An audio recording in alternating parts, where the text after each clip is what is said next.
Okay, I call the meeting to order and request everybody to rise for the national anthem.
Good evening, friends.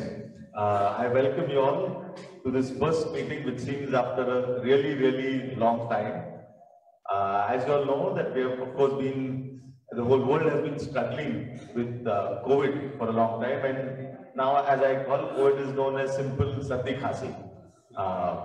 We have gone through A, B, C, D, and I think O of Omicron. So now it's time to go to Z and say a lot of things to Omicron, but make sure it goes away, per se.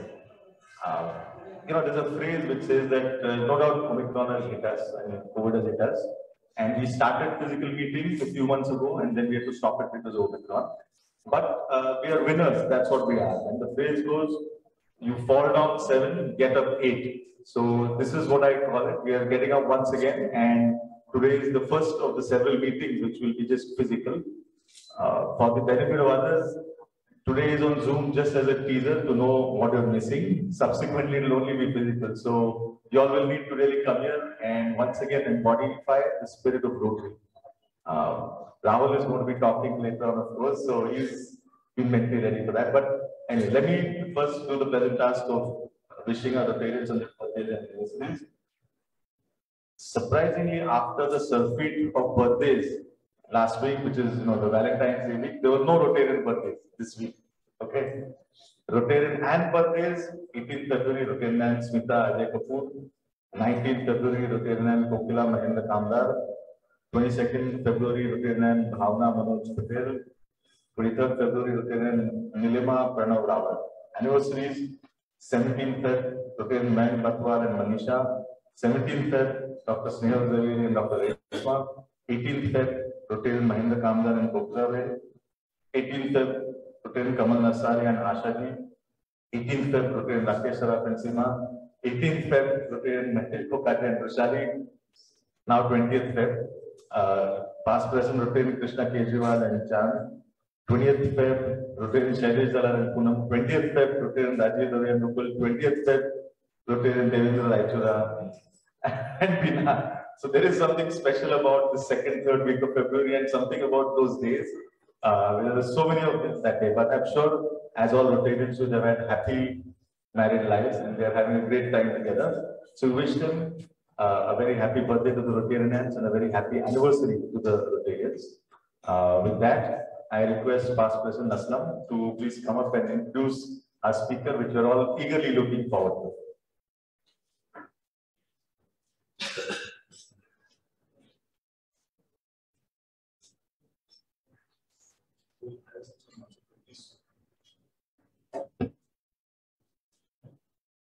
Good evening, friends.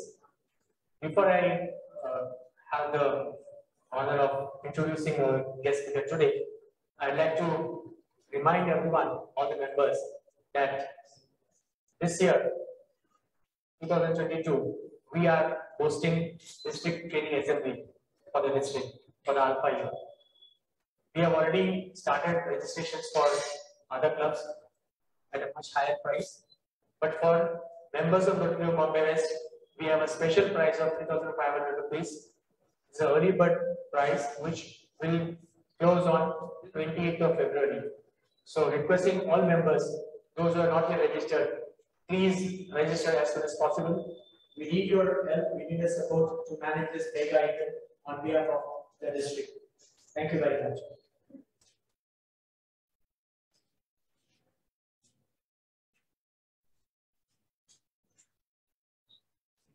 Our guest speaker today is Mr. Ajay Kukreja.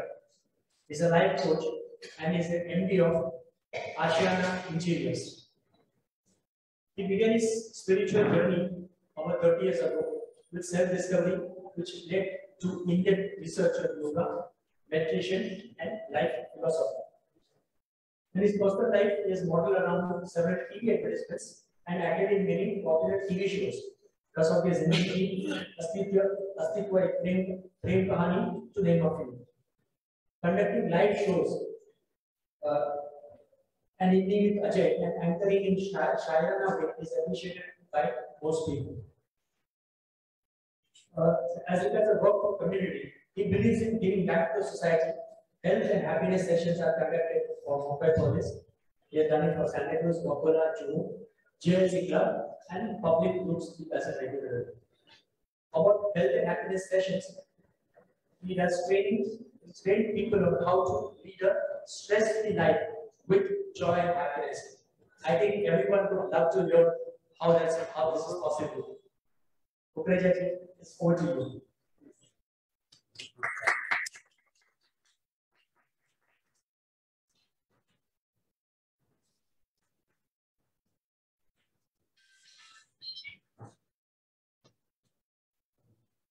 Thank you, Mr. Ashram. Thank you, Mr. Chande, Mr. Suraji, and all the members on the dais, of the dais, all Rotarian members. सबको मेरा प्रणाम, नमस्कार. आज का विषय है health and happiness. ये विषय मैंने क्यों चुना? अक्सर तो सेशंस होते हैं हेल्थ के ऊपर, पूरा हेल्थ आ जाता है, एक्यूप्रेशर होता है, योगा, मेडिटेशन, लेकिन हैप्पीनेस वर्ड का होता ही नहीं कहीं भी, तो ओनली हेल्थ हेल्थ होता है. तो मुझे ऐसा लगता है कि हेल्थ जो है हैप्पीनेस के बिना अधूरी है और हैप्पीनेस बिगर हेल्थ के अधूरा है. दोनों जब साथ मिलते हैं तभी हमारा पूरा व्यक्तित्व, पर्सनालिटी बनती है, नहीं तो हम अधूरे हैं. क्योंकि हमारा शरीर, हमारी पूरी बॉडी यहाँ से चलती है, क्या हम सोचते हैं डिपेंड उसी के ऊपर है. तो आज का विषय है हेल्थ एंड हैप्पीनेस. किसी शायर ने ठीक ही कहा कि आंखों पे आंसुओं की लकीर बन गई, आंखों पे आंसुओं की लकीर बन गई, कभी न सोचा था ऐसी तकदीर बन गई. आंखों पे आंसुओं की लकीर बन गई, कभी न सोचा था ऐसी तकदीर बन गई. मैंने तो फिराई थी रेत में यूं ही उंगलियां, मैंने तो फिराई थी रेत में यूं ही उंगलियां, गौर से देखा तो दोस्त तुम्हारी तस्वीर बन गई. ऐसे ही हमारी जिंदगी का सफर चलता है.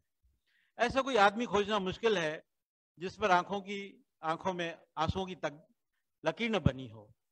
दुखों से भरा पड़ा है संसार, हर इंसान के अंदर आंसू भरे हैं, आंखों पे आंसुओं की लकीर बन गई. फिर चलते चलते हमारी तकदीर खुल जाती है. तकदीर खुलना मतलब कोई पैसा आना जरूरी नहीं है, और बहुत सारी बात, किसी को बेटा पैदा हो गया घर में, किसी की खुशियां आ गई, किसको लॉटरी लग गई, किसका स्वास्थ्य बन गया, कैंसर ठीक हो गया, तो आंखों पे आंसुओं की लकीर बन गई, कभी न सोचा था ऐसी तकदीर बन गई. मैंने तो फिराई थी रेत में यूं ही उंगलियां. हम अनायास बैठे रहते हैं समुद्र के किनारे, रेत में उंगलियां बैठाए रहते हैं, घुमाते रहते हैं, तो अचानक से अरे ये तो गणेश जी की तस्वीर बन गई. ऐसे ही होता है, अचानक से हमारे जीवन में कुछ क्रांति आ जाती है, कुछ हमारी लाइफ बन जाती है. मैंने तो फिराई थी रेत में यूं ही उंगलियां, गौर से देखा तो दोस्त तुम्हारी तस्वीर बन गई. देखते हैं अरे ये तो चाणक्य जी की तस्वीर बन गई, ये तो मेरा दोस्त है. तो ऐसी हमारी जिंदगी है, चलते चलते दुखों से पार होते होते हम सुखों की तरफ आते हैं, कुदरत हमारी तकदीर बदल देती है. ये हमारी पूरी लाइफ की कहानी है. तो मेरे भी जीवन में ऐसा हुआ कि आज से 30 साल पहले मुझे अंदर से बार बार एक सवाल उठता था कि क्या ये जीवन है या इसके आगे भी कुछ है. कहते हैं ना कि सितारों के आगे एक जहां और भी है. हमारी ये दृष्टि जहां तक जाती है, ये सृष्टि वहां तक समाप्त नहीं होती है। और आगे और आगे, सितारों के आगे एक जहां और भी है, इश्क के इंतहा और भी है, बहुत करने को कुछ। हम जो भी कर रहे हैं ये काफी नहीं है। तो बार बार अंदर से सवाल आता था कि लाइफ यही है या और भी क्या किया है। तो मेरी यात्रा शुरू हुई। बहुत छोटी उम्र थी, आज से 30 साल पहले की, 25-27 साल की उम्र थी। तो यात्रा चालू हुई, मैं एक गुरु के पास गया, ज्ञान सुना, अच्छा लगा मुझे। दूसरे गुरु के पास गया, ज्ञान सुना, अच्छा लगा। लेकिन मुझे लगा ये मेरी कोई स्टेशन नहीं है, मुझे और कुछ चाहिए। लेकिन क्या चाहिए, इतनी बड़ी बात है, वो भी पता नहीं था। फिर धीरे धीरे काफी गुरुओं के पास गया, काफी ज्ञान सीखा, सुना, लेकिन कहीं से भी मैं तृप्त नहीं हुआ। मुझे जो अच्छा है, सब अच्छा है, किसी का गलत नहीं, लेकिन मुझे जो चाहिए वो नहीं है, और क्या चाहिए ये भी पता नहीं है। हमेशा अनसेटिस्फेक्शन रहता था। फिर एक बार किसी का नाम मुझे माइंड में आ गया, मैं सोचो इसको सुनूंगा मैं फुर्सत में करके। थक गया सुन सुन के, कहीं से रास्ता नहीं मिल रहा था। फिर एक रात में खाना खा के जब टेबल पे बैठा और उनको सुना मैंने, तो मेरे पैरों तले जमीन निकल गई। मैंने सोचा यार यही तो मुझे चाहिए था, इतने सालों से मैं भटक रहा था, आखिर मुझे वो रास्ता मिल गया रास्ता। तो मेरी ट्रैवलिंग चालू हो गई, इनर ट्रैवलिंग, हम तो बाहर की ट्रैवलिंग करते हैं, अंदर की यात्रा चालू हो गई। सुनते सुनते ध्यान करते करते गहराई में मुझे अनुभव होते गए, अंदर ही अंदर मुझे वो मिल गया जो मुझे प्यास थी, जो झरना मुझे चाहिए था, वो अमृत मुझे मिल गया। मैंने अनुभव किया, 5 साल तक साधना की, ध्यान किया। और साधना के लिए कोई मैंने हिमालय पे जाके साधना नहीं की, किसी आश्रम में नहीं गया, मैं अपने 10 बाय 10 कमरे रूम में ही बैठा, वहीं सुन सुन के मैंने साधना की और मैंने पा लिया जो मुझे पाइए था। फिर 5 साल बाद मैंने बांटना चालू किया, क्योंकि बादल मेघ जब बरस जाते हैं, भर जाते हैं पानी से, तो उनको बरस नहीं पड़ता है। फूल जब गंध से भर जाता है तो उनको गंध बिखरनी पड़ती है। तो मेरे साथ भी हुआ, या मैं भी भर गया आनंद से, सोचा कि भी समाज को देना मैं चालू करूं। तो 5 साल बाद, यानी आज से 25 साल पहले मैंने बांटना चालू किया। धीरे धीरे उस टाइम पे सोशल मीडिया भी इतना एक्टिव नहीं था, तो धीरे धीरे बढ़ता गया। आज सोशल मीडिया, व्हाट्सएप ग्रुप्स हैं, तो उसमें बांटते गया। फिर पब्लिक मीटिंग्स हुई, उसमें मेरा सेशन होता था। पुलिस डिपार्टमेंट, जू police, Santa cruise police, Vakola police, यहाँ पे मेरे सेशन हुए और उन्होंने काफी लाजवाब आनंद उठाया और बार बार आने के लिए मुझे कहा। फिर उसके बाद यहाँ मुलाकात हुई कुलकर्णी जी से, और उससे भी पहले मैं धन्यवाद कहूंगा जिन्होंने मुझे यहाँ पे इंट्रोड्यूस किया है, आपके एक्स प्रेसिडेंट मिस्टर अग्रवाल जी, किशन अग्रवाल जी। मैं उनको थैंक्स कहूँगा, आभारी कहूँगा कि जिन्होंने मेरा नाम रिकमेंड किया आपको और यहाँ तक पहुँचा मैं। और आपसे 2-3 महीने से चल रहा था, पहले जूम मीटिंग के लिए, तो मैंने कहा जूम मीटिंग में इतना कोई ज़्यादा इम्पैक्ट नहीं होगा, अगर फिजिकल हो। तो फिर आज इतने टाइम के बाद आपका फिजिकल मीटिंग हुआ है, तो उसमें मुझे बोलने का मौका मिला है। और रोटरी को मैं करीब से जानता हूँ, सालों से बहुत कुछ सीखा है मैंने रोटरी से। एक डिसिप्लिन, एक क्रिएटिविटी, आगे बढ़ने की हिम्मत, बिजनेस में काम में आती है, समाज में, सोशल वर्क में, हर जगह वो काम आती है। रोटरी जो है वो बहुत बड़ा प्लेटफॉर्म है, इंसान के अंदर डिसिप्लिन लाना, क्रिएटिव माइंड रखना, क्रिएटिविटी हर बात में उनको इनकरेज करता है, उनको सिखाता है। क्योंकि ज्ञान जो है सिखाया नहीं जाता है, ज्ञान चोरी होता है। जैसे आदमी आता है, यहाँ का माहौल, हाव भाव देखता है, तो अपने आप उसके अंदर एक ट्रांसफॉर्मेशन आना चालू हो जाता है। अपने आप आदमी के अंदर वो क्वालिटी आ जाती है जो एक ह्यूमन बीइंग में होनी चाहिए। तो मैंने रोटरी से बहुत कुछ सीखा है और रोटरी का धन्यवाद करता हूँ। और रोटरी क्लब बहुत बड़ा प्लेटफॉर्म है। एक मैं और भी लोगों को कहता हूँ कि रोटरी आप ज्वाइन कीजिए, डिसिप्लिन और मैनर्स और क्रिएटिविटी, यहाँ सब आपको सीखने को मिलेगा। तो मेरे जीवन में ऐसा हुआ, आते आते 30 साल पहले मैंने ध्यान में आया, मेडिटेशन में आया, अनुभव किया। उसके 10 साल बाद मैं योगा में आया, यानी आज से 20 साल पहले मैंने योगा में एंटर किया। सोचा कि योगा क्या है, योगा गुरुओं के पास गया, योगा सीखा। तो जब वो पूरा हुआ योगा, तो योगा गुरु को मैंने कहा कि योगा के कितने स्टेप्स होते हैं? बोला 8। तो मेरी आदत है हर चीज में मैं डीप में जाता हूँ। एक गाना भी सुनता हूँ तो उसके डीप में जाता हूँ, ये लिखा किसने है, कौन इसका लेखक है, गीतकार कौन है, इसकी धुन किसने बनाई है, क्योंकि पहले के गाने बहुत लाजवाब होते थे। तो योगा में भी मैं जब गया तो उसके डीप में गया कि योगा है क्या, किसने क्रिएट किया। तो पतंजलि योगपीठ हम नाम सुनते हैं, पतंजलि महाराज नाम है, हजारों साल पहले उन्होंने योग का खोजना की और योग के लिए हमको आगे लाया कि भाई आप योगा कीजिए। तो उनका कहना था कि डायरेक्ट आप योगा में बैठ नहीं सकते हैं। योगा शब्द जो है वो योग से निकलता है। योग का मतलब होता है मिलन। किसका मिलन? हमारे आत्मा का परमात्मा से मिलन, इसको कहते हैं योग। फिर योग से योगा हुआ, फिर योगा से एक्सरसाइज चालू हो गई, वो योगा एक्सरसाइज तक सीमित रह गया। कि मैं इतने गुरुओं से मिला, मैं पूछता हूँ भाई योगा का मतलब क्या होता है? योग मतलब योगासन हुआ, प्राणायाम हुआ, योगा हो गया। मैंने बोला और तो कुछ नहीं, ये योगा तो इसी को कहते हैं। तो मैंने कहा सब ये 8, ये कितने स्टेप्स होते हैं योगा के? बोला 8 होते हैं। बोला कौन कौन से? बोला यम, नियम, आसन, आहार, धारणा, ध्यान, समाधि, प्राणायाम, ये 8 स्टेप्स होते हैं योगा के। यम नियम से शुरुआत है। हमारे जीवन में नियम होना चाहिए, खाना पीना टाइम से होना चाहिए, योगासन शरीर का आसन होना चाहिए, प्राणों का प्राणायाम होना चाहिए, और अंतिम स्टेप समाधि का है, सभी बातों का समाधान। तो मैंने कहा ये तो सब ठीक है, आ गया, लेकिन समाधि का है। योगा टीचर ने बोला कि भाई वो तो मुझे भी पता नहीं है। तो हमने कभी उस पर गौर नहीं किया, क्योंकि मैं पहले समाधि में आया था। स्टार्टिंग मैंने समाधि से की। समाधि, मेडिटेशन, ध्यान, ये तीनों शब्द एक ही बात के हैं। ध्यान, मेडिटेशन, समाधि एक ही बात है। वो 30 साल पहले मैं पहले उसी में आ गया। डायरेक्ट मैंने पीएचडी किया और फिर वापस प्रीलिम में आ गया मैं। तो मैंने पूछा उनसे कि भाई ये तो आप प्रीलिम बच्चों को प्राइमरी एबीसीडी सिखा रहे हैं, आगे कब बढ़ेंगे? बोला योगा यही होता है। ठीक है भाई, मेरे हिसाब से मैंने जितना रिसर्च किया तो अंतिम स्टेप तो समाधि का है, वो आपको तो पीएचडी तो करना है, कब तक आप एबीसीडी लोगों को पढ़ाते रहेंगे? तो मैंने सोचा चलो ठीक है। हमारे गुरु एक कहानी बताते थे कि भाई एक गरीब आदमी था गांव का, आंखों के डॉक्टर के पास गया। तो डॉक्टर ने पूछा आपको क्या तकलीफ है? तो उस गरीब आदमी ने कहा मुझे एक आदमी 2-2 दिखाई देते हैं। तो डॉक्टर कहा ठीक है, तो और कुछ? बोला नहीं साहब, यही मेरे को तकलीफ है, एक आदमी जो है वो 2-2 दिखाई देते। तो उस डॉक्टर ने पूछा आप चारों को यही तकलीफ है क्या? तो वो डॉक्टर को 4-4 दिखाई दे रहे थे। तो उस गरीब आदमी सर ठोक दिया। मैंने बोला मैं कहाँ पहुंच गया? तो हम योगा सीखने या धर्म को सीखने भी उन गुरुओं के पास जाते हैं जिनको खुद को पता नहीं कि हकीकत में what is the right meaning of yoga. और अभी पावर योगा आ गया।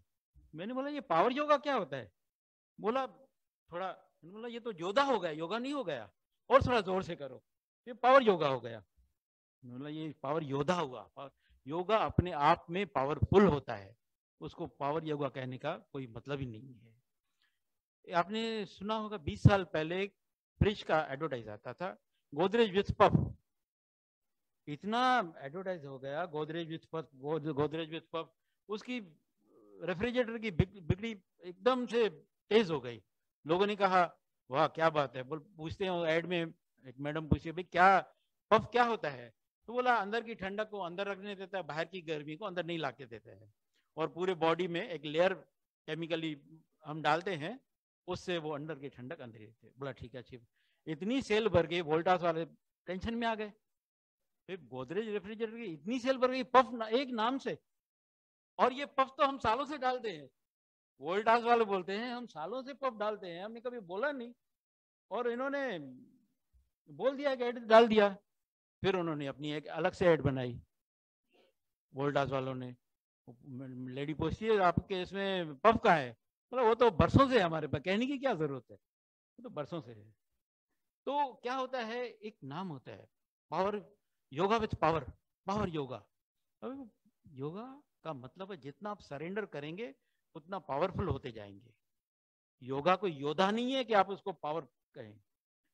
तो मैं जब भी लोगों को देखता हूँ योगा करते हुए, मुझे बहुत रहम आता है, भाई आप क्या कर रहे हो, इसका मीनिंग क्या है, what is the right meaning of yoga.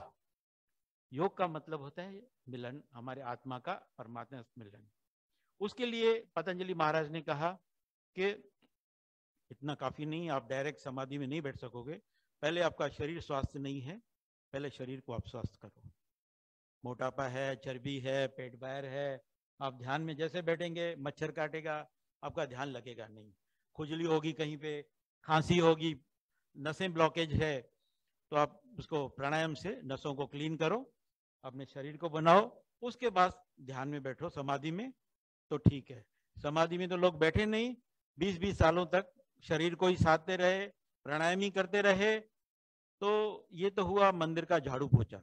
ये शरीर हमारा मंदिर है, उसका झाड़ू पोछा करना बहुत जरूरी है। अंदर परमात्मा से मिलने के, कहीं भी मंदिर में जाते हैं तो साफ सफाई होती है, तभी हम भगवान का दर्शन कर सकते हैं। ये शरीर हमारा मंदिर है, अंदर भीतर परमात्मा हमारे बैठा हुआ है, इस मंदिर की सफाई करना जरूरी है। इसको योगासन करें, ठीक करें, प्राणायाम से नसों को ठीक करें, ये हो गया शरीर की सफाई। लेकिन पूरी दुनिया उसी पे ही रुकी हुई है, उसके आगे कोई बढ़ता ही नहीं है। तो हमें ध्यान में आगे आना है। तो मैंने वो रिसर्च किया और योगा को एक शॉर्टकट बनाया। जो 1.5 घंटे का सेशन होता है योगा का, योगा मैट लेके बैठना, फिर ये सूर्य नमस्कार करो आप, फिर ये आप अलग अलग योगा के नाम हैं, ये योगा, ये योगा, ये, तो इतने सारे नाम है, आदमी उलझ जाता है। और इतना टाइम किसके पास नहीं कि 1.5 घंटा योगा मैट करके रख के और योगा करे, हर आदमी के पास इतना टाइम। तो मैंने इसको शॉर्टकट में बनाया कि कैसे उसका बेनिफिट हम ले सकते हैं शॉर्टकट में।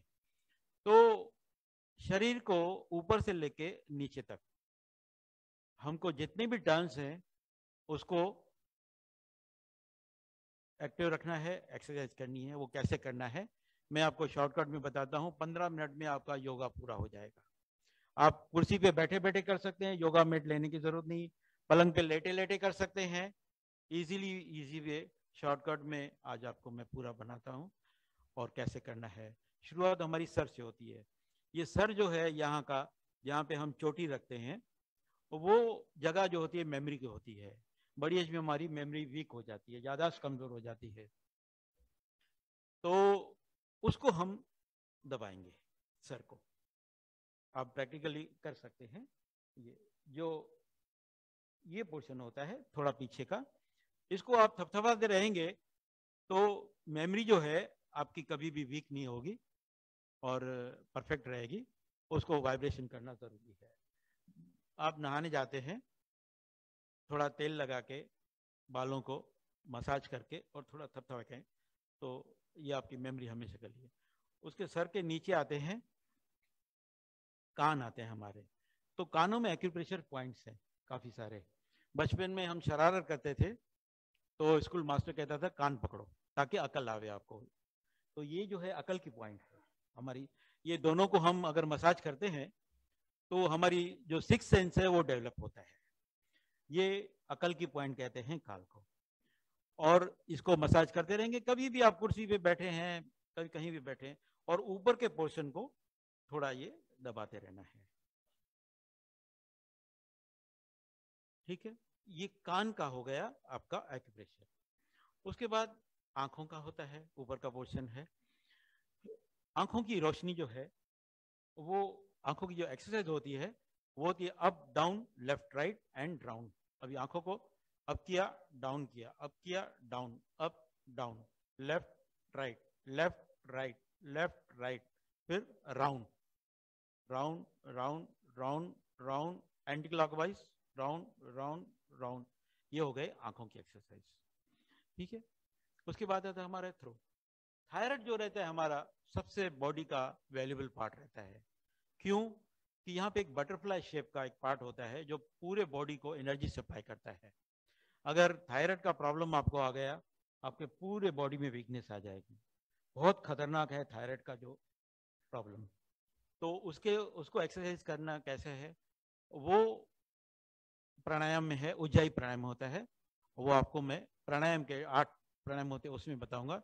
लेकिन गले का जो पट्टा हम बांधते हैं बड़ी एज में, काफी लोगों को आपने देखा होगा गले का पट्टा होता है, कभी कभी गला अटक जाता है, तो उसका एक्सरसाइज होता है down up down up down up, left right left right, round anti clockwise round, ये गले की एक्सरसाइज हो गई।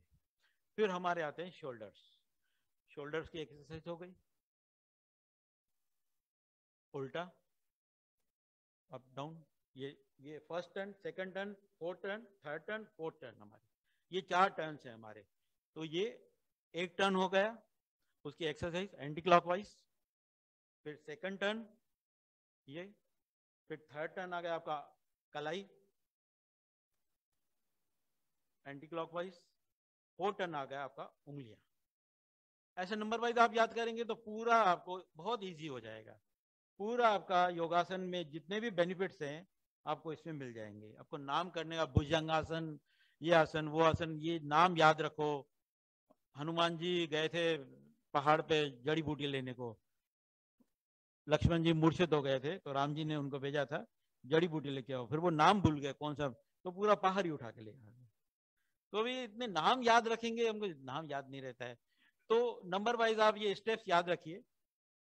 वो आज से 20 साल पहले मैं एक रोटरी क्लब का ही आपको शायद याद होगा, प्रोग्राम था काफी बड़ा और लाइफ टाइम अच्छा अचीवमेंट का अवार्ड दिया गया था mister Amrish Puri and mister Dilip Kumar को। गोरेगांव क्लब का जो बड़ा ग्राउंड है, तो मैं फ्रंट रो में ही बैठा था और रोटरी क्लब की तरफ से उनको लाइफ टाइम अचीवमेंट अवार्ड दिया जा रहा था। तो दिलीप साहब का मैंने स्पीच सुना, करीब आधे पौने घंटे तक उनका स्पीच था। उनकी एक बात थी कि मुझे कोई स्वास्थ्य में प्रॉब्लम, परफेक्ट हूँ, हर चीज़ मेरा स्वास्थ्य ठीक है, लेकिन एक बात है, मुझे मेरी मेमोरी थोड़ी वीक हो गई है, याद नहीं रहता है। अभी मैं आया हूँ भिवंडी से और मुझे पता नहीं कितना टाइम हुआ, कहाँ से आया, फिर उससे पहले कहाँ से आया, मुझे याद नहीं रहता है ठीक से, तो थोड़ी मेमोरी मेरी वीक हो गई है। तो अक्सर हमारी मेमोरी जो है थोड़ी वीक हो जाती है। तो ये जो मैंने ऊपर का बताया, ये मेमोरी क्या है, ये अंदर नसें हैं, उसको दबाने से वो मेमोरी हमारी शार्प रहती है लाइफ टाइम के लिए। तो ये 4 टर्न्स हैं, आपको याद रहेगा, इसको आप एक्टिवेट करते रहिए। फिर उसके बाद आता है नीचे का हमारा टांगों का जो टर्न होता है। ये टांगों का जो टर्न होता है, इसको लेफ्ट राइट लेफ्ट आप करेंगे ना, तो बैक में भी आपको रिलीफ मिलेगा काफी, उसकी भी एक्सरसाइज हो जाती है। उसके बाद घुटनों का टर्न आता है, उसको घुटनों का अप डाउन करते रहेंगे ना, तो कभी भी आपको घुटनों का प्रॉब्लम जो बड़ी एज में होता है वो आपको नहीं होगा, उसकी एक्सरसाइज होती रहेगी। उसके बाद नीचे टर्न है कलाई का, पैरों की कलाई, जैसे हमारे हाथों की कलाई है, पैरों की कलाई को भी अप डाउन करते रहेंगे तो ये हो जाएगा। उसके बाद जो हमने हाथों की उंगलियों को किया, ऐसे पैरों की उंगलियों को भी करेंगे तो एक्सरसाइज हो जाएगी। तो ये हमारे पूरे बॉडी के जितने भी टर्न्स हैं उसकी एक्सरसाइज हो गई।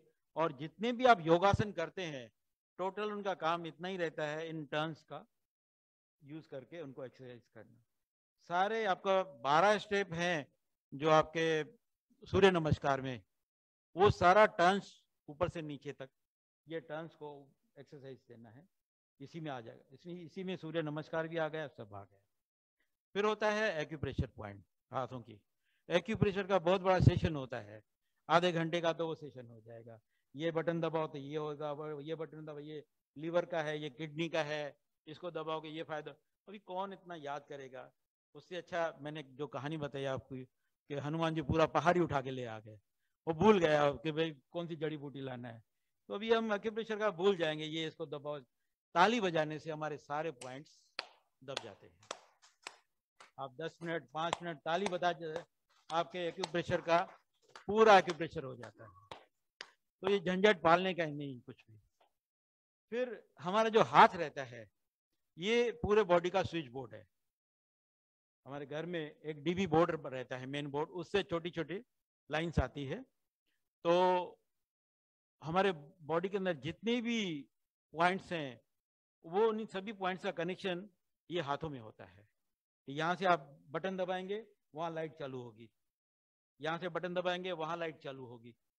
तो कौन सा बटन दबाना है, कौन सा ये करना है, वो ताली में सब बटन दब जाएंगे, सभी आपकी लाइटें चालू, पूरा घर आपका जो है उजाला हो जाएगा आपके शरीर में। लेकिन ये इसका शेप देखेंगे ना, वो पूरा बॉडी का शेप है। ये हाथ की ऊपर का पॉइंट, ये हमारा सर है, अंगूठा, ऊपर का अंगूठा ये हमारा सर है। फिर ये नेक है हमारी, ये, फिर उसका ये पोर्शन हाथ का, ये हमारा चेस्ट है, ठीक है। ये बीच का पोर्शन हमारा स्टमक है। ये बीच के दो हमारी टांगे हैं, और साइड की दो उंगलियां जो हैं वो हमारी बाहें हैं। ऐसा ये शेप है। ऐसे ही बैक का भी है, बैक पोर्शन भी सेम है। बैक में आपको कभी दर्द होता है, तकलीफ होता है, तो उसको बैक, ये रीढ़ की हड्डी बीच के, आप इसको मसाज करेंगे तो रीढ़ की हड्डी को आराम मिलेगा। और सर में दर्द होता है तो ऊपर का ये, इसको दबाएंगे तो सर का दर्द ठीक हो जाएगा। गले का प्रॉब्लम होता है, इसको दबाएंगे तो ये इजी हो जाएगा। ये पूरा बॉडी का शेप हो गया, सर से लेके पांव तक, ठीक है। एक्यूप्रेशर हो गया, पॉइंट्स आ गई, योगासन आ गए। अभी आते हैं हम प्राणायाम पर। प्राणायाम शब्द को तोड़ेंगे तो उस शब्द को प्राण आयाम, प्राण यानी श्वास, कहते हैं ना, इनके प्राण निकल गए, इनके श्वासें निकल गई। तो प्राण यानी श्वास, आयाम यानी एक्सरसाइज, श्वासों की एक्सरसाइज, उसको कहते हैं प्राणायाम। 8 प्राणायाम होते हैं। पहले होता है अनुलोम विलोम, सभी को पता है अनुलोम विलोम कैसा है, क्या है, लेकिन उसका करने का तरीका थोड़ा अलग अलग है। जो राइट वे है, मैं आपको समझा दूं, वो ठीक रहेगा। राइट उंगली से आप दबाएंगे, लेफ्ट हैंड जो है वो ध्यान मुद्रा में होना चाहिए। ये कभी भी, ये मुद्राएं होती है, ये ध्यान मुद्रा, इससे लेफ्ट उंगली ये करना, राइट से नाक को बंद करना है, लेफ्ट से स्टार्ट करना है, श्वास लेना, फिर साइड चेंज, राइट नीचे, फिर उसी साइड से लेना है, फिर साइड चेंज निकालना है, फिर उसी से ही लेना है, फिर साइड चेंज। ऐसा करते करते जब आपको मन कहे कि अभी स्टॉप करना है, तो चारों साइड से आपको स्टॉप करना रहेगा। एक 5-10 सेकंड के लिए, 15 सेकंड के लिए, जितनी आपकी कैपेसिटी हो, वो स्टॉप करके फिर फिनिश करना है। जब आपको फिनिश करना हो, उससे एक 10-15 सेकंड पहले देखिए, अभी मैं करता हूं आपको।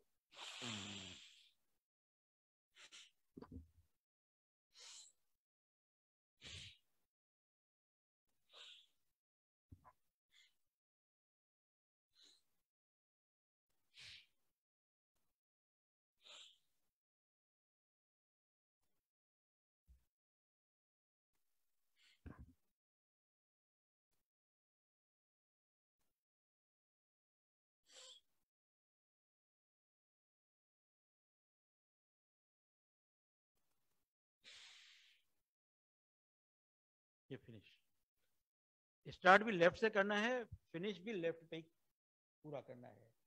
लेकिन लास्ट में करते करते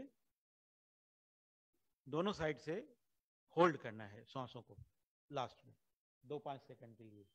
जब होल्ड करेंगे तो पूरा चेस्ट पे हमारा पुशिंग होगा, और जितनी ब्लॉकेज है होगी आपकी, वो निकल जाएगी। दुनिया का कोई भी डॉक्टर आपका नस का ब्लॉकेज खोल नहीं सकता है। नस बदली कर देगा, टांग की नस निकाल के यहाँ पे डाल देगा, लेकिन नस वो खोल नहीं सकता है। ये अनुलोम विलोम प्राणायाम आपका नसें खोल देगा, जितनी ब्लॉकेज है खुल जाएगी। ये अनुलोम विलोम का बेनिफिट है। आंख का चश्मा उतर जाएगा, आंख की जो नजर है वो तेज हो जाएगी, इससे पूरा वहां पे, क्योंकि आंख में अरबों खरबों लाखों नसें हैं, बारीक बाल से भी पतली नसें हमारी आंखों में है, हमारे ब्रेन में है। वो सारी नसें ऑक्सीजन के पुशिंग पे, ये पुशिंग होगा उसे, वो पुशिंग पे ऑक्सीजन जाएगी, ऑक्सीजन से ब्लड सर्कुलेशन होगा, ब्लड अंदर गया नसों में, तो आपका माइग्रेन का प्रॉब्लम हो, ब्रेन का, आंखों का, सब सॉल्व हो जाएगा। ये चमत्कारी प्राणायाम भी कहा जाता है इसको, अनुलोम विलोम। बहुत ही मिरेकल है इसमें, वो आप करते रहिए, ठीक है। उसके बाद आता है हमारा ब्राह्मणी प्राणायाम। ब्राह्मणी में भंवरे की भी की आवाज करनी है, वो ईएनटी के लिए होता है, ईयर नोज थ्रोट। ये ईएनटी सिस्टम जो होता है उसको वाइब्रेशन मिलता है और पूरा ईएनटी सिस्टम क्लीन हो जाता है। भौरे की बी की आवाज करना है, दोनों कानों को बंद करके, और डीप श्वास लेके बी करेंगे, ऑटोमेटिकली श्वास बाहर निकलती है। श्वास बाहर निकालनी नहीं है, पहले मुझे आप देखिए।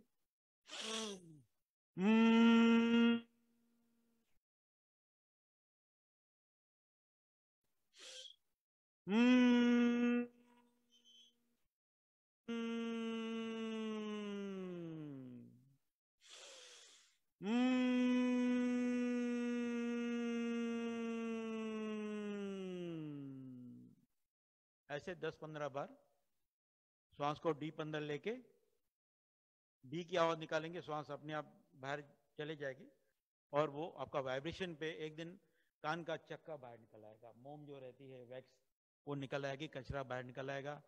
ये आपका साइनस प्रॉब्लम है वो ठीक हो जाएगा, थायराइड का प्रॉब्लम यहाँ पे वाइब्रेशन होगी, थायराइड का प्रॉब्लम ठीक हो जाएगा, पूरा ईएनटी सिस्टम आपका ठीक हो जाएगा। ये ब्राह्मणी प्राणायाम का बेनिफिट है। मैं जो बता रहा हूँ, मैं अपना अनुभव बता रहा हूँ, मैंने किया है, मुझे फायदा हुआ है, मैंने एक्सपीरियंस किया है इस पे, और इसके जो बेनिफिट है ब्रीफली मैं आपको बता देता हूँ। छोटी छोटी बात पे हम डॉक्टर के पास जाते हैं, अरे ये जुकाम हो गया, बलगम हो गया, सर की दर्द की गोली ले लो, क्रोसिन ले लो। जिंदगी में कभी आपको कोई गोली लेने का जरूरत नहीं है। गाड़ी का सर्विस कराते हम, एवरेज इतनी 100 की एवरेज दे देती है गाड़ी एकदम, ये हमारी गाड़ी है, इसका सर्विस हो गया, नसें क्लीन हो गई, पंपिंग हो गया, आपकी एवरेज बढ़ जाएगी एकदम से यंग, मेरे जैसे आप 21 साल के हो जाओगे आप। कोई मुझसे उम्र पूछता है तो मैं कहता हूँ अभी 3 साल पहले मेरा 18 साल था, बर्थडे मनाया, समय बीतने में पता ही नहीं चलता है, आज मेरी 21 साल की उम्र हो गई, आप देखते देखते। तो ये जो है प्राणायाम जो है वो आपने किया तो आपके लाइफ में एक नया जन्म, रीबर्थ आ जाएगा। उसके बाद आता है तीसरा उज्जयी प्राणायाम। उज्जयी सिर्फ थायराइड के लिए होता है, गले को वाइब्रेट करेंगे तो थायराइड का प्रॉब्लम सॉल्व हो जाएगा। जैसे पहले बाहर करेंगे, अंदर से इजीली नहीं होगा आपको ये आपका इजीली हो जाएगा बाहर की तरफ, लेकिन इसको टुवर्ड्स पीछे, ये ऐसा नहीं करने का, रिवर्स करना है, अंदर की साइड करना है।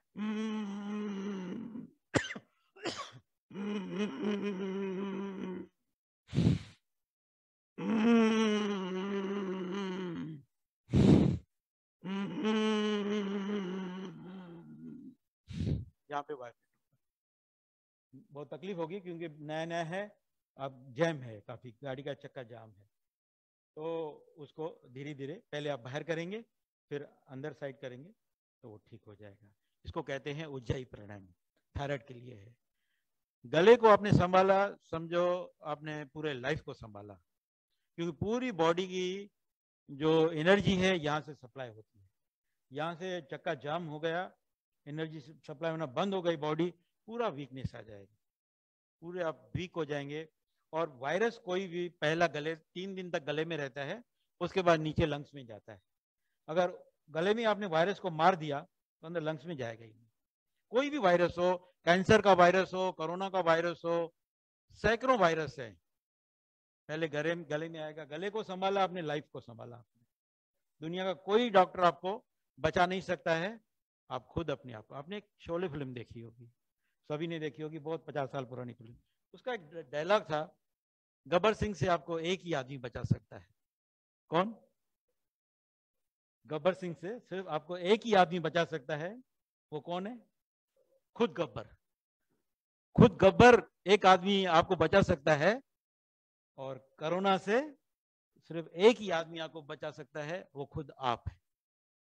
दुनिया का कोई डॉक्टर आपको नहीं बचा सकता है। ये जितने भी लोग बच गए कोरोना से, समझ लो उनकी इम्यूनिटी पावरफुल थी, जितने चले गए इम्यूनिटी वीक थी। बाकी इसकी कोई इलाज आप समझ लो, ये अपने मन को तसल्ली देना है, करना है, ठीक है, हमने भी किया, करना पड़ता है, वैक्सीन लगाई, ठीक है, लेकिन अपने आप को आप खुद, आपका सबसे बड़ा डॉक्टर खुद आप खुद हैं, आपका सबसे बड़ा दोस्त खुद हैं, आपका सबसे बड़ा जो दुश्मन है वो आप खुद हैं, आपके अलावा कुछ भी नहीं है। तो ये आपने सीख लिया, आपने अपनी लाइफ को जीना सीख लिया। तो ये प्राणायाम है, एक तो मैंने अनुलोम विलोम, फिर उसके बाद ब्राह्मणी ENT के लिए, फिर थायराइड के लिए उज्जैन। अभी आते हैं शीतली प्राणायाम। शीतल यानी ठंडा। आप हिमालय चले जाओ लेकिन पेट आपका गर्म ही रहेगा, बाहर का शरीर आपका ठंडा रहेगा लेकिन पेट गर्म रहता है बहुत, क्योंकि खाना पचाने के लिए गर्मी चाहिए। तो उसको ठीक है, खाते समय गर्मी चाहिए, लेकिन उसको ठंडा कैसे रखना है। शीतल यानी ठंडा। हम नाक से जो श्वास लेते हैं वो हमारी फेफड़ों में जाती है। अभी हम मुंह से श्वास लेंगे वो पेट में जाएगी। मुंह से कोई श्वास लेता नहीं है, लेकिन मुंह से श्वास लेंगे तो वो पेट में जाएगी। उसको कहते हैं शीतली प्राणायाम। आपको पेट को ठंडा रखेगा, आपका एसिडिटी का प्रॉब्लम है वो सॉल्व हो जाएगा। कैसा करना है, 1-2 सांस अंदर जाएगी, उसको पानी के जैसा पी जाने का, बाकी छोड़ देने का।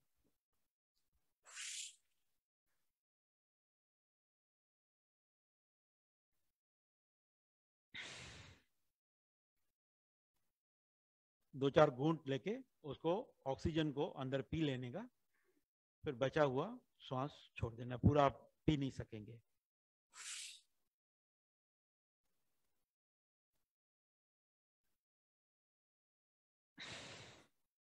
बाकी बचा हुआ श्वास बाहर निकालना। ऑक्सीजन को पानी के जैसे पीना है अंदर, तो ये ऑक्सीजन आपको पेट को ठंडा रखेगा। ठीक है, इसको कहते हैं शीतली प्राणायाम। आपका एसिडिटी का प्रॉब्लम सॉल्व हो जाएगा, कॉन्स्टिपेशन का प्रॉब्लम जो है वो सॉल्व हो जाएगा। पेट साफ, बीमारी माफ। आपका पेट साफ हो गया, बीमारी। 100 तालों की एक चाबी है पेट साफ। कॉन्स्टिपेशन, सर दर्द, जितने भी दर्द है, पेन, एक जो भी है, आपका कॉन्स्टिपेशन की वजह से। स्किन में फोड़ा, आंखों की रोशनी कम हो गई, सर में दर्द हुआ, घुटनों में दर्द हुआ, जितने भी प्रॉब्लम्स हैं उसका रीजन एक ही है, आपका कॉन्स्टिपेशन का प्रॉब्लम है। पेट साफ हो गया, डाइजेशन अच्छा हो गया, आपको 100 तालों की एक चाबी है पेट साफ, बीमारी माफ। तो पेट को साफ रखिए। और भी तरीके मैं आपको बताता हूँ पेट साफ के।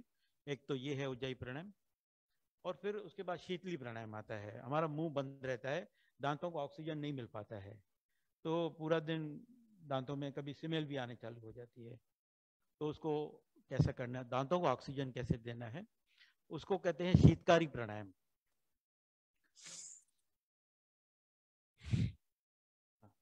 दांतों को दोनों को मिला के मुंह खोल के ऑक्सीजन अंदर लेना है, मुंह से बाहर छोड़ना है। इसको कहते हैं शीतकारी प्राणायाम। ठीक है, आपका अनुलोम विलोम हो गया, ब्राह्मणी हो गया, गले का उज्जयी हो गया, शीतली प्राणायाम हो गया, शीतकारी प्राणायाम हो गया। अभी आते हैं हम कपालभाति पे। कपाल यानी दिमाग। दिमाग को हम कपाल हिंदी में कहते हैं, और भारतीय लोग कहते हैं कपाल भारती। भारती नहीं है, भाती है। भाती का मतलब होता है सफाई, क्लीनिंग, दिमाग की सफाई। अब यहाँ पे ऑक्सीजन पहुंच नहीं पाती है, तो उसको कैसा करेंगे, पेट से हम पुशिंग करेंगे तो वो ऑक्सीजन ऊपर उठेगी और हमारे दिमाग नहीं जाएगी। तो माइग्रेन का प्रॉब्लम दिमाग का ठीक हो जाएगा। और जैसे ही आपका यहाँ पे पुशिंग हुआ पेट में, तो पैनक्रियास सिस्टम जो होती है लेफ्ट में राइट में, वहाँ पैनक्रियास सिस्टम आपका एक्टिवेट हो जाएगा। डायबिटीज जो होती है वो पैनक्रियास सिस्टम हमारा वीक हो जाता है, जैम हो जाता है, इसके लिए डायबिटीज होती है। इंसुलिन बनना बंद कर देता है। तो जैसे आप पुशिंग किया आपने, तो इंसुलिन बनना चालू हो जाएगा अपना नेचुरल, और आपका डायबिटीज का प्रॉब्लम सॉल्व हो जाएगा। और पेट जिसका अंदर है बाहर है, वो पेट भी अंदर हो जाएगा धीरे धीरे करके थोड़े टाइम बाद, और डायबिटीज ठीक हो जाए। और कोलेस्ट्रॉल का प्रॉब्लम है वो भी डायबिटीज इससे आपका कपालभाति से ठीक हो जाएगा। वो कैसा करना है, आपको पेट को जो ऐसा ऐसा नहीं करना है, पेट को पुश करना है, बॉडी हमारा ऐसे ही रहेगी, और श्वासें बाहर निकालनी है। श्वास लेनी नहीं है, बाहर निकालनी है। देखिए मैं करके देता हूँ। दोनों ये हाथ जितना हो सके ध्यान मुद्रा में होने चाहिए।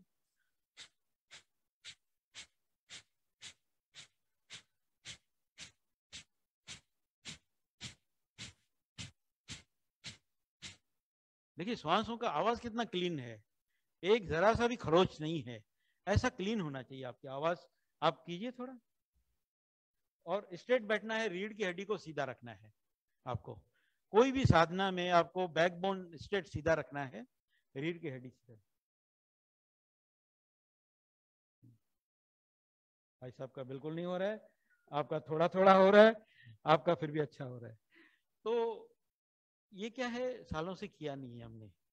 ये 11 नंबर की गाड़ी लेके हम चलते हैं,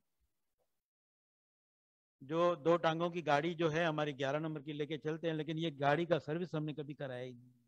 50 साल हो गए, 60 साल हो गए। आप सोचो क्या हाल होगा जब हम इंजन, गाड़ी मांग रही है, इंजन ऑयल मांग रही है, उसको दे नहीं रहे हैं, अंदर चोकअप है पूरा, गाड़ी कैसे चलेगी आके, आप सोचो।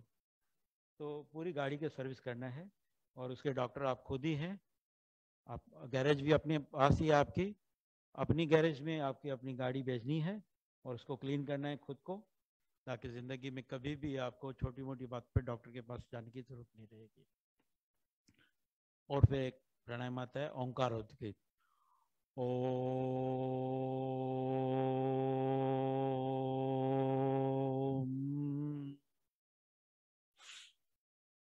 ओम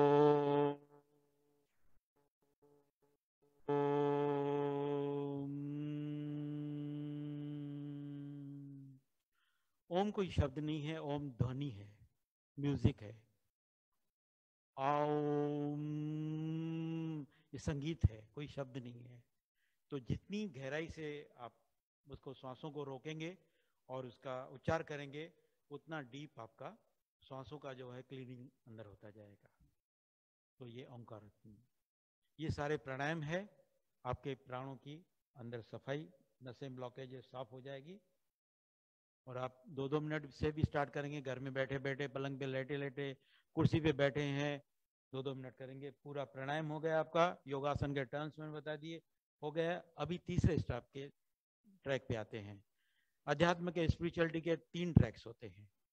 पहले योगासन बॉडी का, दूसरा प्राणायाम हमारे नसों का, और तीसरा होता है मेडिटेशन ध्यान का, माइंड का, पीस ऑफ माइंड कैसे ध्यान करें। 108 विधियां हैं ध्यान की, जितने माला के मन के होते हैं 108 उतनी ध्यान की विधियां होती हैं। अलग अलग विधि से अलग अलग आप किसी भी एक विधि से भी आप ध्यान को उपलब्ध हो सकते हैं, पहुंच सकते हैं समाधि को। लेकिन सबसे आसान तरीका और जो अल्टीमेट है वो है विपश्यना ध्यान विधि। विपश्यना में क्या करता है, बहुत से लोग मेडिटेशन करते हैं, ध्यान करते हैं, लेकिन अलग अलग तरीके से करते हैं। तो वो जो तरीका है, ध्यान का मतलब होता है शून्य, कोई कल्पना नहीं, कोई विचार नहीं आपके अंदर, कोई भगवान की कल्पना भी नहीं होना चाहिए, कोई मंत्र जाप भी नहीं होना चाहिए, शब्द नहीं होना चाहिए, शून्य। जब शून्य आपका अंदर आ जाएगा तो आपके अंदर अनुभव आना चालू हो जाएगा, क्यों अस्तित्व शून्य को बर्दाश्त नहीं करता है। जैसे आपने खड्डा खोदा, खाली जगह आ गई, एकदम से हवा अंदर भर जाए, 1 सेकंड भी नहीं लगेगा। अस्तित्व खाली को बर्दाश्त नहीं करता है, वो उसमें वो भर देता है अपने आप को। तो हम पूरा परमात्मा से भर जाएंगे। अभी हम पहले से अपने में से भरे हुए हैं, तो जगह खाली नहीं है जाके परमात्मा हमारे अंदर हृदय में बैठे, उसको हम जगह ही नहीं देते हैं। बहुत से लोग मंत्र जाप करते हैं, उसको मेडिटेशन कहते हैं। मंत्र जाप मेडिटेशन नहीं है। तो कुछ भी नहीं करना है, शब्द कल्पना कुछ भी नहीं, शून्य। वो जैसे हम ध्यान में बैठेंगे शून्य में, एकदम से विचारों की ट्रैफिक चालू हो जाएगी। वैसे बात करते रहते हैं तो कम विचार आते हैं, जैसे हमने आंख बंद किया, घर का विचार आएगा, ऑफिस का विचार आएगा, दोस्तों का भी। तो वो थॉट्स को स्टॉप करने के लिए क्या करना है, पूरा माइंड का कंसंट्रेशन हमको नाक पे करना है, कि श्वास हमारे नाक से, अभी हम श्वास ले रहे हैं लेकिन हमको होश ही नहीं, पता ही नहीं है, लेकिन अभी पता चलेगा कि हम श्वास ले रहे हैं, ऐसा अनुभव करना है। श्वास नाक से गई, गले तक आई, फेफड़े तक गई, फेफड़े फूलजे, फेफड़े सिकुड़जे, फिर वापस श्वास गले तक आई, नाक तक आई। ऐसे श्वासों का आना जाना, ये जो माला चल रही है, उसको आप देखते रहिए, देखते रहिए, कुछ करना नहीं है, अनुभव कीजिए कि ऐसे हो रहा है। देखते देखते आपका विचारों का जो ट्रैफिक है वो शांत हो जाएगा। पहले 2 मिनट का गैप आएगा, फिर विचार आएंगे, फिर आप माइंड को कंसंट्रेशन यहाँ पे लाना, फिर कोई विचार आ जाएगा, फिर माइंड को कंसंट्रेशन आप यहाँ पे कर देना, फिर 5 मिनट का गैप आएगा, फिर 10 मिनट का, फिर आधे घंटे का, फिर घंटों बीत जाएंगे, कोई विचार नहीं आएगा और आपका होश कायम रहेगा। रात को हम सोते हैं, विचार तो नहीं होता है लेकिन होश भी नहीं होता है, हम बेहोश होते हैं। होश कायम हो और कोई विचार ना हो, दैट इज कॉल्ड मेडिटेशन। ध्यान इसी को कहते हैं। शून्य, फिर यहां से भी ध्यान हट जाएगा। ये भी एक 10 विचारों की जगह एक विचार है, तो इस विचार को भी साइड करना है। फिर आप जो अनुभव करेंगे वो बियॉन्ड वर्ड्स है। गूंगे का गुड़ का स्वाद होता है ना, गुड़ तो खा लेता है लेकिन उसका स्वाद बता नहीं सकता है। ऐसे ही अनुभव है, आप अनुभव तो करेंगे लेकिन उसको आप बता नहीं पाएंगे। इतना गहरा अनुभव है जिसको हम एनलाइटमेंट करते हैं, निर्वाण कहते हैं। बुद्ध ने जो पाया, कृष्ण, क्राइस्ट, मोहम्मद, महावीर, मीरा, सहजो, दया, कबीर, गुरु नानक, जितने भी संत महापुरुष हुए हैं, ऑल आर एनलाइटेड, सभी ने अनुभव किया है। वो आप भी उतनी क्षमता लेके पैदा हुए हो जितनी कि बुद्ध महावीर लेके पैदा हुए हैं। ऐसा मत समझना कि वो भगवान हो गए और हम कोई कीड़े मकोड़े हैं, ऐसा नहीं है। हम भी उतनी ही क्षमता लेके पैदा होते हैं। फर्क इतना है, गौतम सिद्धार्थ भगवान बुद्ध बन गए, हम बुद्धू बन के बैठ गए, और कुछ फर्क नहीं है। हम भी उतनी क्षमता लेके, आज नहीं किसी न किसी जन्म में तो हम भी इनलाइटेड हो जाएंगे। चाहे तो अभी हो सकते हैं, न चाहे तो कभी नहीं। Now or never. तो सवाल ये है कि आपकी प्यास कितनी है। अब ये तीनों ट्रैक हो गए, एक फिजिकली बॉडी का, प्राणायाम का, और ध्यान का, मेडिटेशन का। तो जब भी हम डिजायरलेस होते हैं, यहाँ पे कोई भी संसार में तृप्त होके नहीं जाता है, सभी अतृप्त जाते हैं। सिकंदर भी खाली हाथ जाता है। जिसने पूरे दुनिया को फतह किया, उसने भी कहा कि यार मैंने कुछ नहीं पाया, मेरे हाथ बाहर दिखा देना, खाली है। पिछले दिनों लता जी ने एक स्टेटमेंट में कहा कि मैं अगले जन्म अगर मुझे मिले तो मैं लता मंगेशकर नहीं बनना चाहूंगी। अब देखिए, इतना बड़ी महान हस्ती, भारत रत्न, यश, पद, प्रतिष्ठा, सम्मान सब उनके पास, किसी बात की कमी नहीं। माँ सरस्वती का साक्षात्कार रूप है, वो भारत रत्न है। फिर भी उन्होंने ऐसा क्यों कहा कि मैं वापस, हाँ मानते हैं शुरुआत के दिनों में उनको स्ट्रगल करना पड़ता, सभी के इसमें लाइफ में होता है, सभी स्ट्रगल करते हैं और करना पड़ता है।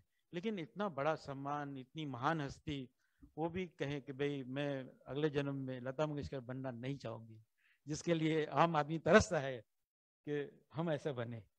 तो सिकंदर भी खाली हाथ जाता है, और भी कई दंपति हैं खाली हाथ जाते हैं। भरे हुए हाथ कौन जाता है? कोई गुरु नानक, कोई कबीर, कोई बुद्ध, कोई महावीर हाथ भर के जाता है, वो खाली हाथ नहीं जाते हैं। कुछ पाते हैं, समाज को देके भी जाते हैं और भरे हाथ जाते भी हैं। तो ऐसा कौन सा संपदा है जो हम हाथ भरे हुए हैं? वो ध्यान की संपदा है। तो ध्यान आपके जीवन में आ गया, सब आ गया। ध्यान पे ऊपर कंसंट्रेशन कीजिए और अपने जीवन को, जितनी भी कमाई है वो ध्यान साथ में जाएगा। बाकी कमाई आपकी यहाँ पे रहने वाली है, वो साथ में नहीं जाएगी। वापस नया जन्म, वापस आप ABCD से आपको चालू करना पड़ेगा। तो ध्यान की जो महिमा है वो सबसे ऊंची है, वो ही अल्टीमेट है, उससे आगे नहीं है। और मैं आपको बताऊं, हेल्थ के लिए काढ़ा, सुबह 1 घंटा अपने आप को दीजिए। मैं अपना अनुभव बताता हूँ, मैं करता हूँ, वो कीजिए आप। सुबह उठने से रात को सोने तक, मैं 5 मिनट में आपको बता देता हूँ। जैसे हम सुबह उठते हैं तो सीधा उठते हैं, तो नाभि पे उसका असर होता है, जोर आता है। सीधा नहीं उठना चाहिए, लेफ्ट साइड करके इसका सपोर्ट लेके आप फिर उठिए, लेफ्ट टर्न करके फिर उठना है। 2 मिनट बैठ जाइए, ब्लड सर्कुलेशन आपका नॉर्मल होने, क्योंकि सोने समय ब्लड सर्कुलेशन हमारा अलग होता है, नॉर्मल हमारा खड़े होते समय अलग होता है। 2 मिनट के लिए आप बेड पे बैठ जाइए, ब्लड सर्कुलेशन आपको सीधा होने दें। उसके बाद सीधा हम बाथरूम में जाते हैं, ब्रश करते हैं। ब्रश करने से सुबह सुबह हम करोड़ों रुपए की संपत्ति का नुकसान कर देते हैं।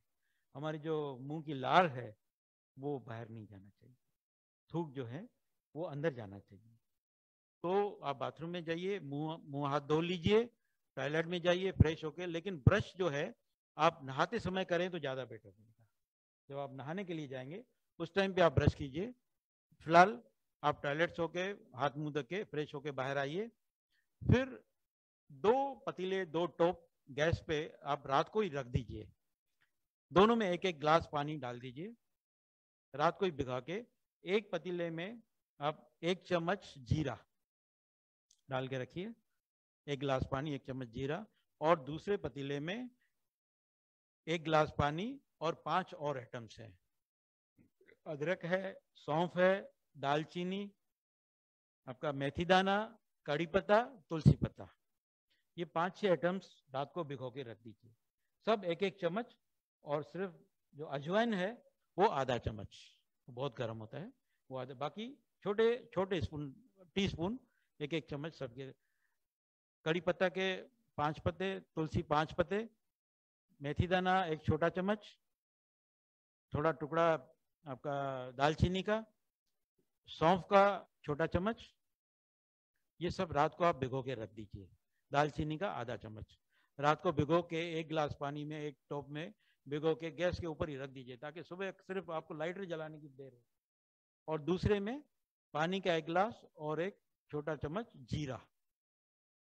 सुबह उठते ही दोनों को गर्म कीजिए, 5-10 मिनट उबाल के पहले जीरा पानी पी लीजिए, आपका पेट साफ हो जाएगा। जीरा ठंडा होता है, आपके पेट को बहुत ठंडा रहेगा, कॉन्स्टिपेशन का प्रॉब्लम, पेट साफ हो जाएगा। फिर 10 मिनट बाद दूसरा जो काढ़ा आपने बनाया है, जिसमें 5-6 आइटम बताया, वो काढ़ा छान के आप पी लीजिए, जीरे का पानी छान के पी लीजिए 10 मिनट के गैप पे, ये 2 हो गया। फिर उसके बाद 10 मिनट बाद हल्दी वाला दूध बॉयल करके हल्दी डाल के, हल्दी एकदम से बॉडी को एक्टिव रखती है, हल्दी वाला दूध पिया। फिर उसके बाद दूध के ऊपर कुछ नहीं पीना है, आधा 1 घंटा रख के फिर आपका वेजिटेबल जूस, जिसमें कैरेट, बीटरूट और लौकी, कद्दू, ये 3 आइटम का आप जूस बना दीजिए, 1 गिलास पीजिए। फिर 10 मिनट बाद करेले का जूस, करेला आपका डायबिटीज तोड़ देगा, एकदम खलास कर देगा, पेट साफ कर देगा, और विटामिन सी भरपूर मात्रा में है। तो करेले का जूस समझ लीजिए रामबाण है। वो आप छोटे छोटे बीज निकाल के, करेले के 2 टुकड़े कीजिए, उसका बीज निकालिए, बीज निकाल के छोटे छोटे टुकड़े करें, मिक्सर में डालिए, आधा गिलास पानी डालिए, और मिक्सर में पीस के फिर छान के, जूसर में जूस नहीं निकालने का है करेले का, मिक्सर में आधा गिलास पानी डाल के वो छान के आप करेले का जूस पी लीजिए खाली पेट। ये सब खाली पेट हो गया। 5 दूध के ऊपर खाली गैप रखना, पहले 2 गैस का आइटम हो गया काढ़ा, बाद में 2 जो हुआ आपका जूसर और मिक्सर का आइटम हो गया, करेले का जूस और वेजिटेबल जूस, और बीच का 1 हल्दी वाला दूध हो गया। ये 5 आइटम जो है आप सुबह 1 घंटा अपने आप को देंगे, लाइफ टाइम। कोरोना तो क्या, कोरोना का बाप भी आएगा ना, वो भी कुछ नहीं कर पाएगा। किसी मेहमान को आता है, तंग करता है, हमको गाली निकाल के बाहर कर देते, निकलो। कोरोना का भी 2-4 गाली देके आप बाहर निकाल दीजिए, निकलो अभी बहुत हो गया। ये कोरोना क्या होता है, ये आपको पता है? 3 दिन तक हमारे कोई भी वायरस, कैंसर का वायरस, अभी बॉलीवुड के इतने फिल्म स्टार्स कैंसर की वजह से उनकी डेथ हो गई। क्या रीजन है? कोई इम्यूनिटी नहीं उनके पास। पिज्जा बर्गर खाने, वड़ा पाव खाने से आपका इम्यूनिटी नहीं बढ़ने वाला है। आपका इनर स्ट्रांग जो है, एक खजूर, एक कलौंजी, ये 2 चीज ऐसी है जो आप खाएंगे उससे जबरदस्त एनर्जी आ जाएगी आपको। 2 खजूर और चुटकी भर कलौंजी, एक 20-25 दाने। कलौंजी होते हैं, काले बीज होते हैं, कांदे के बीज होते हैं, कलौंजी कहते हैं उसको, जिसको हम पराठे के ऊपर भी डालते हैं, नान के ऊपर। वो चबा के खा लीजिए, और 2 खजूर के पीस दिन में कभी भी आप खाएंगे तो उससे जो आपको इम्यूनिटी मिलेगी दुनिया के किसी भी आइटम से नहीं मिलेगी। तो इनसे आप अपनी इम्यूनिटी बढ़ाइए, काढ़ा पीजिए, कोई भी वायरस आपको अटैक नहीं करेगा। मैं लिख के दे देता हूँ, ये वायरस की औकात जो है, मच्छर की भी कोई औकात होती है, वायरस की उतनी भी औकात नहीं है। हमारे पास लाखों शेरों की शक्ति है, लेकिन सोई हुई है, उसका कोई यूज ही नहीं करते हम लोग। हम उसका बिल्कुल यूज नहीं करते हैं। लाखों शेरों की शक्ति हमारे पास है, उसका बिल्कुल हम यूज नहीं करते हैं। एक कोरोना जैसा मच्छर से भी कम औकात का जीव हमको काट के चला जाता है और हम एकदम टेंशन में आ जाते हैं, डर जाते हैं। मीडिया पे पता नहीं क्या क्या, अब ये ओमिक्रॉन आया है, ये थर्ड वेव, ये बच्चों के ऊपर असर होगा, आपके हड्डियों पे असर होगा, ये बहुत खतरनाक है, ऐसा है वैसा है। आपने देखा कुछ भी नहीं, कुछ भी नहीं। तो हमारे घर में सेकंड वेव जो आया, 4 फैमिली मेंबर, चारों को अटैक आ गया सेकंड वेव में कोरोना का। पता था हमको, डॉक्टर ने अरे आप तो बिल्कुल ये क्या कर रहे हो, हॉस्पिटलाइज हो जाओ जल्दी जल्दी अभी, इतना डरा दिया हमने को। हम तो ठीक है भाई, हम होते नहीं, अभी हो जाओ, आप क्या करते हो, ये सीटी स्कैन करवाया, लंग्स तक अटैक आ गया मेरे को, बाकी फैमिली मेंबर्स को तो सिर्फ फीवर आ गया। सब ठीक होगा, सब हमको पता है। हमने किया डॉक्टर ने जो कहा, लेकिन हॉस्पिटलाइज नहीं हुए। हमने पैरासिटामोल गोली ली, 3 दिन में हमने क्या किया, पूरा बड़ा टोप गर्म पानी का रखा, पूरा दिन गर्म पानी पीते रहे, पूरे सब फैमिली मेंबर। दिन में जितना भी पानी का प्यास लगे, गर्म पानी गर्म पानी गर्म पानी पीते रहो। फिर दिन में 3, 4, 5 बार नमक डाल के गर्म पानी में आधे गले तक गरारा किया मैं, ऐसा आधे गले तक जाना चाहिए, नमक डाल के 1 चम्मच गर्म पानी में 3, 4 बार वो किया, पूरा वायरस मर गया गले में। मुझे लंग्स तक अटैक किया, सीटी स्कैन करवाया, मैंने बोला कोई बात नहीं, उसको भी मैं मार दूंगा। फिर उसको भी मैंने मार दिया, गले तक ये करके गर्म पानी पी के 1 हफ्ते के अंदर पूरा फैमिली हमारा ठीक हो गया। डॉक्टर को बताया, बोला हॉस्पिटलाइज हो गए, वहां हो गए तो आपका सबसे बड़ा डॉक्टर जो है आप खुद हैं। एक गले को संभालिए, एक पेट को संभालिए, कॉन्स्टिपेशन नहीं होना चाहिए, पेट साफ, बीमारी माफ, और वायरस गले पे 3 दिन दे, उसको खुद ही मार दीजिए। बहुत आसान तरीका है, गर्म पानी पीना और गर्म पानी में 1 चम्मच नमक डाल के गरारा कर देना। आप कहीं बाहर से आते हो, थोड़ा भी हल्का कुछ लगता है, आप गर्म पानी का गरारा कर दो, गई बीमारी। तो ये सारा हो गया, हेल्थ हो गया, अभी आ गया हमारा हैप्पीनेस। मैं समझता हूँ समय बहुत हो गया है हमारा फिनिश होने का, लेकिन 5 मिनट और लूंगा आपसे। हैप्पीनेस, हैप्पीनेस कैसे लाने का सर? सुबह से लेके मैंने आपको बताया, ये 1 घंटा अपने आप को देना, रात को 9 बजे के बाद 12 बजे तक 3 घंटा FM रेडियो पे बहुत अच्छे गाने चलते हैं, बहुत अच्छे गाने, आपको गुनगुनाने का मैं स्टेशन चेंज करता रहता हूँ, अभी इससे अच्छा उस पर, अभी इससे अच्छा, आपस में उनकी कंपटीशन चलती है।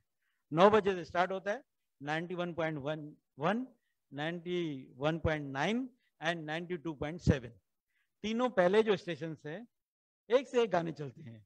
आप बैठ जाओ अपने बेडरूम में, हाल में तो टीवी चलती रहती है, अपने बेड के बगल में, मुझे 30 सालों से हैबिट है, एक रेडियो ऑडियो रखता हूँ, रेडियो FM सुनता हूँ, और बेड के बाजू में बेडरूम में ही, कभी मूड हो गया थोड़ा 1 आध पैक बना लिया तो और सोने पे सुहागा हो जाएगा। तो ऐसा कोई पंडित हो मेरे जैसा तो थोड़ा बॉटल को पानी में धो के फिर पी सकता है। तो ऐसा कुछ कोई हम नर्क नहीं चले जाएंगे। तो हमारा एक दोस्त ऊपर गया, बहुत भगवान का बैग नहीं पीता था, भगवान का भक्ता, राम नाम जपता था पूरा दिन। तो मैंने फोन करके पूछा, अभी तो तुम ऊपर गए, भगवान ने तो स्वर्ग में तुमको भेजा होगा, तो क्या हाल है? बोला नहीं साहब, मेरा हालत यहाँ पे बहुत खराब हो गया। बोला क्यों? बोला मुझे भगवान ने नर्क में भेज दिया है। अरे भाई नर्क में, तुम भगवान के भक्त हो, इतना राम नाम जपते पूरा दिन, न कभी कोई दारू पिया न कोई कुछ किया। भगवान ने बोला तू मेरा सर खा गया, पूरा दिन उठते बैठते मेरा नाम लेते। मैं कहीं डीमार्ट जाता हूँ शॉपिंग करने के लिए, कभी मैं गर्लफ्रेंड के साथ घूमने जाता हूँ गार्डन में, तुम मेरा नाम लेते रहते हो, घंटियां बजाते रहते हो, मुझे जीना हराम कर दिया। तो अभी तू मेरे बाजू में बैठेगा तो मेरे को परेशान करेगा, तू इसके लिए यहाँ स्वर्ग में, मतलब तू नर्क में जा। तो मैंने बोला फिर क्या बोला भगवान ने? वो बोलता है तुम, भगवान ने मेरे को पूछा कुछ गाना वाना गाना आता है? बोला नहीं, मैंने कभी गाना गाया ही नहीं। बोला कभी शायरी बायरी? बोला शायरी ये झंझट में पढ़ा ही नहीं, तो मेरे को नर्क भेज दिया। तो उस दिन के बाद मैंने सोच लिया थोड़ा गाना वाना गाऊं, थोड़ा शायरी वायरी सुनाऊं, सीखूं, भगवान को सुनाएंगे तो अपने पास बैठेगा, बिठाएगा, स्वर्ग में हमको डालेगा, तो थोड़ा अच्छा रहेगा। तो गीत सुनना जो है संगीत अध्यात्म है, आप संगीत में रुचि लीजिए। 9 से 12 रात को बेडरूम में फ्रेश होके बैठ गए अपने, और कोई 1 आध पैक बना लिया, पीला कलर का पानी, हम वाले नाम नहीं ले, थोड़ा वो, तो मूड हो गया, मजा आ जाएगा। और गाने सुनते रहिए, और अपनी धुन में 3 घंटे तो स्वर्ग में होते हैं रात को। तो मेरे पसंदीदा गाने हैं, मैंने लिस्ट बनाई है बहुत सारी, और उसके लिरिकिस्ट कौन है, उसकी धुन किसने बनाई है, एक गीत आपसे छोटा सा पेश करता हूँ, इजाजत हो तो। इजाजत है। कहते हैं मोहब्बत के लिए कुछ खास दिल मखसूस हुआ करते हैं, हर दिल में मोहब्बत नहीं होती है, मोहब्बत के लिए कुछ खास दिल मखसूस हुआ करते हैं, ये वो नगमा है जो हर सांस पे गाया नहीं जाता।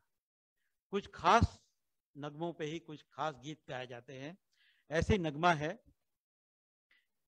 एक प्यार का नगमा है, मौजों की रवानी है, जिंदगी और कुछ भी नहीं, तेरी मेरी कहानी है।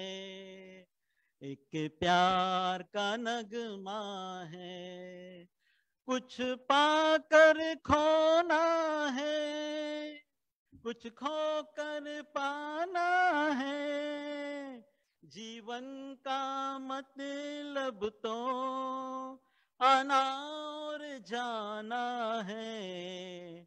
2 पल के जीवन से एक उम्र चुरानी है, 2 पल के जीवन से एक उम्र चुरानी है।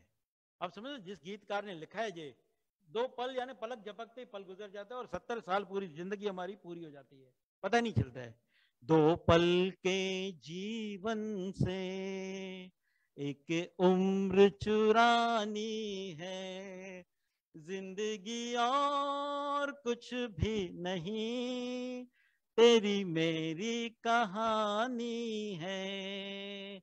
जब कोई बात बिगड़ जाए, जब कोई मुश्किल पर जाए, तुम देना साथ मेरा ओ हम नवा, हो चांदनी जब तक रात देता है हर कोई साथ, तुम अगर अंधेरों में ना छोड़ना मेरा हाथ, न कोई है न कोई था जिंदगी में तुम्हारे सिवा, तुम देना साथ मेरा ओ हम नवा, तुम मिले दिल खिले और जीने को क्या चाहिए, ना हो तू उदास तेरे पास पास में रहूंगा जिंदगी भर, ना हो तू उदास तेरे पास पास में रहूंगा जिंदगी भर, सारे संसार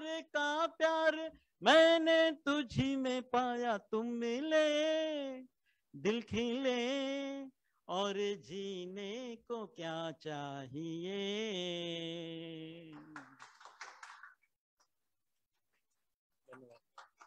मैं अजय कुकरेजा आप सभी के भीतर बैठे परमात्मा को प्रणाम करता हूं। जय हिंद, जय Maharashtra.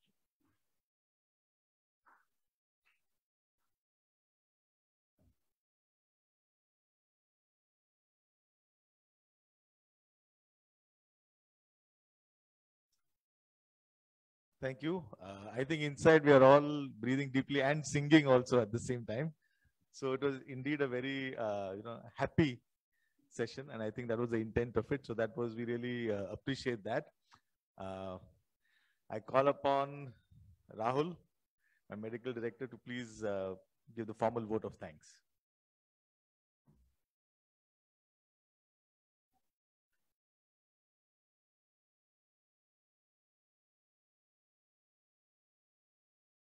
Good evening everybody. Ajay ji, आपका बहुत बहुत धन्यवाद। आपने अपने कारोबार से समय निकाल के आप यहाँ आए।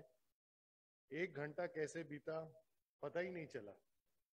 पूरा घंटा आपने हमारा इतना ज्ञान बांटा है और इतना सरल तरीके से आपने ज्ञान बांटा है, जो लोग यहाँ नहीं है आज वो महसूस ही नहीं कर पाएंगे जो आपने आज हमें बताया। आपका बहुत बहुत धन्यवाद।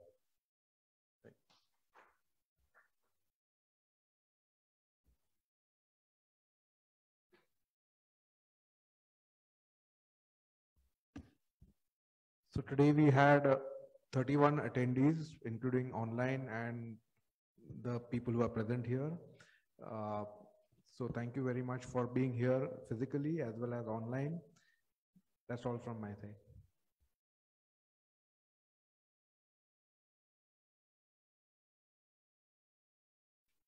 Before I close the meeting, just to remind everybody who's watching about the DTA, registering for the DTA, and soon to be upcoming medical camp, which is going to be organized by our club.